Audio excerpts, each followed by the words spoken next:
If you do what I'm about to tell you in a relationship with a man, it will probably kill his sexual energy towards you. He'll probably lose interest in you over time. And so many women do this. So watch this and send it to your friends, because they probably don't know this but want to know this. And if you offend them, it's okay, just send it to them. If you put aside your needs, wants, and self-care for a man in this beautiful feminine way that we like to do, like he wants this but you want that, so you go with what he wants, eventually he understands that you are becoming in the role of his mother. Why? Because I do that for my child. If my child wants something, I'll do that for him. And when we start doing that for a man, he starts to see himself as the person who is already good enough as he is. He doesn't need to change, he doesn't need to grow, he doesn't need to acquire anything or be better for you, and that makes him bored. He also starts to lose interest in you because there is no reach towards you, there is no chase of you, and not chase in that game playing way, but chase in the, wow, she's this amazing woman who I want to be closer to, but she's already pandering everything to me. I am already good enough. Furthermore, by becoming his mum, he will love you and he'll feel warmth towards you, but he'll lose sexual attraction over time. You'll think, why is he not trying to sleep with me anymore? What's going on? He will not receive you putting yourself last and him first as your love for him, but as the fact that he's already achieved everything he needs to in life, and the fact that he is just so accomplished, and he will be bored. It will be boring. You will drop further and further down into that maternal energy, and you'll start asking him, can't you organize dates for me? Why don't you find me attractive anymore? And all he's gonna do is be annoyed by you, because what's the dynamic? That's the mum asking her son to clean the room dynamic. Now you're following him around and asking him for more time, more attention, more, but he's already comfortable because you're already doing everything. You're putting yourself last. You're boring and you're tiresome and You are not supposed to find your mother attractive in that way. So step out of that energy, put yourself first, start doing more self-care. When you want something and he wants the other thing, choose what you want. Put yourself first, go into your goddess energy and be more selfish. Trust me, it works out better for everybody. Set those boundaries, have those values. You're gonna be loved more, respected more, and he's gonna lean into you more. Ladies, you wanna know how you can know if a guy really likes you?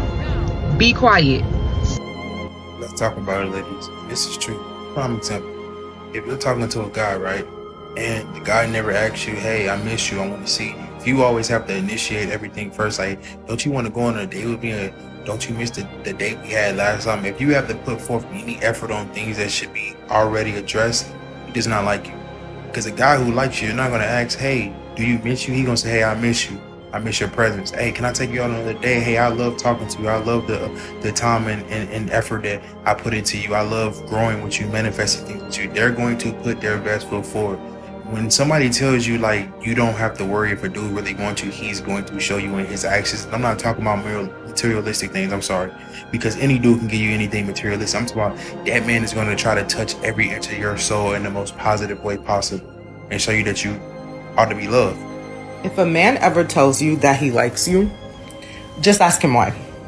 Because in reality, not that many men actually like you. Maybe like they like your face, but not that many men actually like you. Just ask him why and watch him malfunction. And make sure that his answer isn't all about what you can do for him. If he's saying things like, I love the fact that you cook for me, and that you clean for me, that you take care of me, that you take care of the kids, and nothing that he's talking about has anything to do with you as a person, your value, your sense of worth, that you're funny, that you're loving, that you take care of the people that you love, that you are honest, that you're decent, that you're moral. If it's all about, I like how you take care of me, that's not cute. I don't know if some men think that that's flattering, like, out of all the women that I could have chosen to cook and clean for me and have my kids, I've chosen you. You lucky. No, a woman wants to feel loved, cherished, and valued for what she brings, who she is, not what she can do. We're about more than just service. Some men can only see a woman's value as in what she can do for that man, not like who she is as an actual person. When men want to get rid of you, or they're no longer feeling you, or they're now interested in another woman and you've run your course, what we could do in a lot of situations is we could operate out of our divine masculine energy, and we could inform you of how we feel, be transparent, let you know we're going in a different direction, and leave it at that, right? The problem with that is, a lot of men know that when you do things on a true masculine level, it actually makes you more attractive. Not only that, it actually makes it harder to get rid of said woman, because when you do things in a very respectful masculine way, she just becomes more attracted to you. And now this woman is wondering why this is happening when she felt like things were fine, but now he wants to go a separate way, and he's being truthful and respectful about it. She still wants to be with you. Men know that. So instead, what you ladies have experienced is, what we will do in instances is we will opt to gaslight you, start an argument, or project insecurities on you. Now, why is this happening? This is happening because he's expecting you to do what he's not man enough to do, which is break up with you on a respectful ground. But he's not going to do that. Instead, he's going to gaslight, project insecurities, and start an argument so that you get upset with him. You deem him now an asshole or a jerk. You end up ghosting him. Now what did you do? You have now done exactly what he wanted you to do because he didn't have the strength to do it. And now he doesn't have to worry about breaking up with you because he got you to break up with him. And now that you deem him an asshole or a jerk, he knows he doesn't have to worry about you coming back or spinning the block, as if he would have had to worry about you lingering there if he would have actually done it the right way. So, if any of you ladies are going through this situation or wondering why that dynamic always happens to you, it happens out of sheer insecurity. Because a lot of times men, we don't handle things on a masculine level, and we take the bitch ass route around the corner and gaslight. I feel so much lighter when you break up with a man. It's because he was harvesting your energy. I need that. No. That's scratching the surface. We haven't even gone as deep as that goes. And let me explain. Men alter your life so much, and it's not even intentional. Like, this is just what happens. You can deny it all you want to, but it has shown, even in the strongest women, dealing with a weak man will change your life financially, physically. And no, it's not all of them. It's just those ones that suck you dry. You can't do anything for yourself. You're always worried about them. They can't do anything on their own. They can't take care of you financially. They can't do anything for you. They're sucking you dry, toxic, all those things. Those kind of men.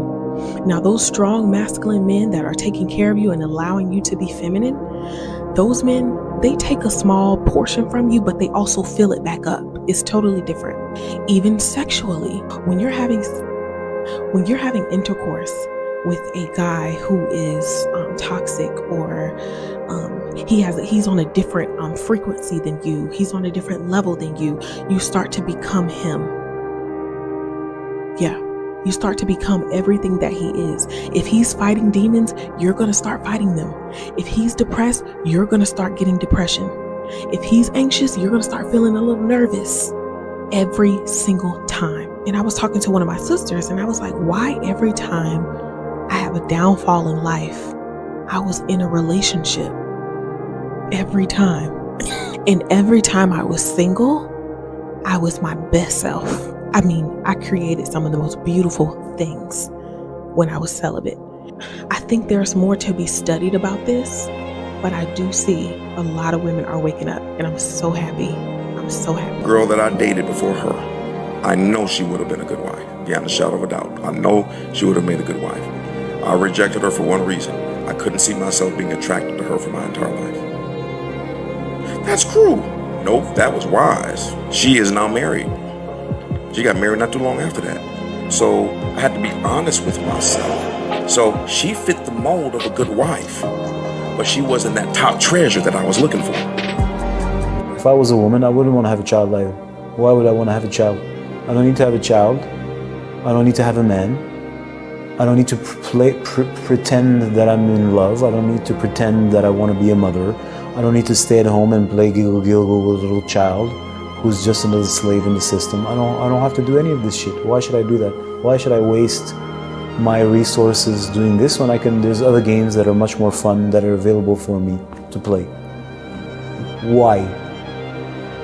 And don't tell me I will find fulfillment, because my mother didn't find fulfillment.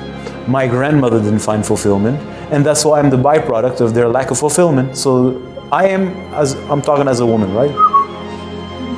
I'm the byproduct of my mom, my grandmother, and all these lineages of women that came before me, and I'm the byproduct of their discontent. And then you tell me I should do the same thing as they did. Well, quite clearly it didn't work out. So why I should do this? What's the point? How's that gonna fulfill me? And the only reason I did that before, or a couple of generations ago, is because the zoo required me, through its ordained religious priests and its science of the time, which was religion, that imposes us to do that and gave us, this is what you are as a woman, you're supposed to give birth, and you as a man are supposed to go work in the field like a donkey. This was ordered by the zookeepers in order for us to create more slaves so that we can build the zoo and make the zoo structure increase and grow and grow and grow. So I didn't really want to have a child. I was obliged to have a child. It was what I did because there's nothing else to do. And that was what was told to me to do, even though it may match my biology. I didn't necessarily want to have a child. What for? What's in it for me?